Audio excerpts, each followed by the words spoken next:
لباس، زیورات اور خوبصورت میک اپ میں بھی اس کے چہرے کا خالی پن اور لبوں کی خاموشی صاف محسوس کی جا سکتی تھی. لیکن جب رسموں کے اختتام پہ اسے زواج کے کمرے میں لے جایا گیا تھا تب اس کے چہرے کا لے جایا گیا تھا تب اس کے چہرے کا بے تاثر پن شدید گھبراہٹ میں تبدیل ہو گیا تھا. اس نے سوچ لیا تھا کہ وہ سب کے جانے کے بعد سب سے پہلے اپنا اولیا ٹھیک کرے گی, سج سنور کے کم از کم اس کے سامنے نہیں جانا چاہتی تھی.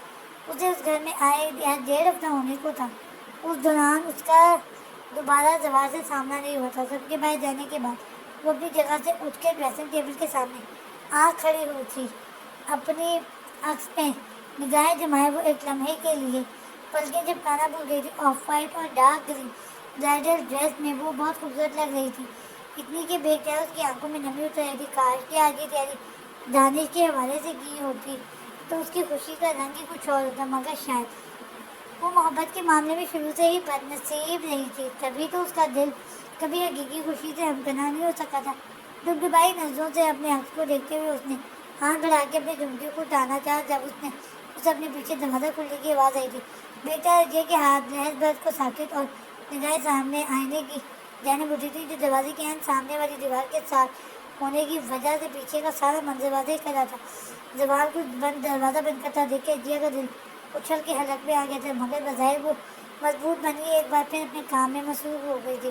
لیکن جو ہی زبان اس کی جانب متوجہ ہوا تھا, اجیا کے لیے اپنی بے نیازی اور ہمت دونوں قائم رکھنا مشکل ہو گیا تھا. جھمکے پہ ہاتھ رکھے وہ خوفزدہ نظروں سے آئینے میں ایک تو زبان کو دیکھے چلی گئی تھی, جو بلیک تھری پیس سوٹ میں پینٹ کی جیبوں میں ہاتھ ڈالے اس کی آنکھوں میں دیکھتا ہوا دھیرے دھیرے اس پر چلتا اس کے پیچھے کھڑا ہوا. جو حقیقتاً غضب پہ آتا لہر بر کو دونوں کی آنکھیں ایک دوسرے پہ ٹھہری تھیں.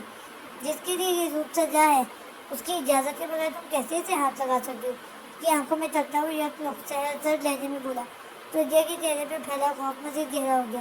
اسی اثنا میں زبان نے اپنے دونوں ہاتھ اس کے شانوں پہ رکھتے ہوئے اسے جھٹکے سے اپنے قریب کیا تو اجیا کے لیے اپنی دہشت پہ قابو پانا مشکل ہو گیا. چھوڑو مجھے. اس کے ہاتھ جھٹکتے ہوئے وہ تڑپ کے اس سے دور ہٹنے کی کوشش میں سامنے ڈریسنگ ٹیبل سے ٹکرائی. اس کے ٹکرانے سے کتنی چیزیں نیچے آ گئی تھیں, مگر وہ کسی بات کی پرواہ کیے بغیر خود کو سنبھالتی تیزی سے اس کی جانب سے گھومی تھی. وہ اس سارے منظر کو بنا کسی حیرت کے محظوظ ہوتے نظروں سے دیکھ رہا تھا. اجیا کے پلٹنے پہ اس کی حس اڑاتی نگاہیں اس کی متوش آنکھوں سے آج ٹکرائی تھی. خاصا عجیب رد عمل ہے کہ تمہارے ویسے رخصتی کے لیے تم نے حامی بھری تھی نا, یا پھر وہ کزن باتوں ہوئی چھوٹے ہوئے دھیرے سے مسکرایا. کیا مطلب ہے تمہارا؟ اس نے سہمی ہوئی نظروں سے سوال کو اس کی طرف دیکھا تھا. مطلب یہ تھا کہ کہیں ممی کے کہنے پہ تم نے تو یہ قدم نہیں اٹھایا؟ گہری نگاہوں سے اس کے چہرے کا جائزہ لیتے ہوئے بولا تو اجیا کا دل تیزی سے ڈوب کر ابلا. جو زہر تم میری زندگی میں گھول چکے ہو, اس کے بعد تمہیں لگتا ہے کہ انہوں نے مجھ سے بات کی ہوگی؟ اس کی جانب دیکھتے ہوئے تلخ لہجے میں بولی. تو زبان کے لبوں پہ ایک طنزیہ مسکراہٹ آگے غائب ہو گئی. فی الحال تو میں کچھ نہیں کہہ سکتا, لیکن تمہارا سوال میں نے ذہن نشین کر لیا ہے, اور اب تم بھی میری بات دماغ میں بٹھا لو. بات کرتے کرتے وہ یک قدم بڑھا کے اس کے سر پہ آکڑا ہوا تو اجیا نے گھبرا کے پیچھے ہٹنا چاہا, مگر زبان نے اس کا بازو بے رحمی سے جکڑتے ہوئے جب اسے اپنی جانب کھینچ لیا, اور اجیا کسی بے جان گڑیا کی طرح اس کے سینے سے جا ٹکرائی تھی. مجھے نجیب حسن سمجھنے کی غلطی مت کرنا, کیونکہ جس دن مجھے یہ پتہ چلا تم نے مجھ سے اس معاملے میں کوئی چال چلی ہے, اس دن میں تمہیں طلاق نہیں دوں گا, بلکہ اس دن تمہیں تمہاری اصل اوقات یاد دلا دوں گا. میرے گھر والوں کے جذبات اور میری عزت کے ساتھ کبھی بھول کر بھی کھیلنے کی غلطی مت کرنا اجیا نجیب حسن, کیونکہ اگر میں اپنے باپ دادا کی عزت کی خاطر تمہیں عزت بنا سکتا ہوں تو سوچ لو میں اپنی عزت کی خاطر کس حد تک جا سکتا ہوں. اس کی خوفزدہ آنکھوں میں تکتا وہ انتہائی سرد اور بے لچک لہجے میں بولا تو اجیا کی ریڑھ کی ہڈی میں سنسناہٹ سے دوڑ گئی. تو اس کمرے میں صرف بابا جان کی خواہش پہ لائی گئی ہو, اس لیے کوئی خوش فہمی پالنے کی ضرورت نہیں. تمہاری اتنی اوقات نہیں کہ زبان حسن تمہیں منہ لگائے, سمجھی؟ اس کے وجود کو کسی حقیر شے کی طرح جھٹکتا وہ ڈریسنگ روم میں جا گھسا تھا, جبکہ پیچھے کر اجیا کو لگا تھا جیسے کسی نے اس کی ضد نفس کی دھجیاں بکھیر کے اس کی ذات کو دو کوڑی کا کر دیا ہو. کیا اب اس کی زندگی کا آنے والا ہر لمحہ اتنی تذلیل اور حقارت کی نظر ہونے والا تھا؟ قلب سے سوچتے ہوئے وہ بے خیال اپنا چہرہ دونوں ہاتھوں میں چھپائے ٹوٹ ٹوٹ کے رو پڑی.